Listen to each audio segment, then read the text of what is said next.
అంటే 42 వార్డులకు 42 మంది అభ్యర్థులు నిలబడాలంటే 42 మంది కూడా లేరు. అవకాశం కావాలన్నా కూడా ఆశావాహులు ఉండాలి. చూడండి, బూత్ లిస్ట్ నేను ఇచ్చినది కాదు, పార్టీ ఆఫీస్ నుంచి పంపించినారు.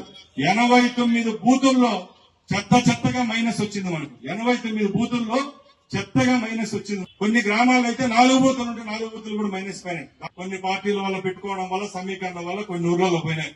ఈడుండే సమీకరణలు అవి ఉన్నాయి, ఈడుండే కులాలు అవి ఉన్నాయి, ఈడుండే మతాలు అవి ఉన్నాయి. వీళ్లకు కొన్ని ప్రేమలు ఉన్నాయి, ఇంకా సావలేదు. ఆ ప్రేమలు సావవు కూడా. అది గుర్తు పెట్టుకొని మనం ఎలక్షన్ చేస్తే గెలుస్తాం ఈసారి. ఇంకా రాష్ట్రంలో ఇంతకంటే మెజార్టీ ఎప్పుడు రాదు, ఏ పార్టీకి రాదు. అలాంటి మెజార్టీ వచ్చిన సీటే ఈసారి మనం ఎంతటితో గెలిచినాం ఆ లెక్కేసుకోండి. అలాంటప్పుడు మనం ఆశామాషిగా తీసేయకూడదు.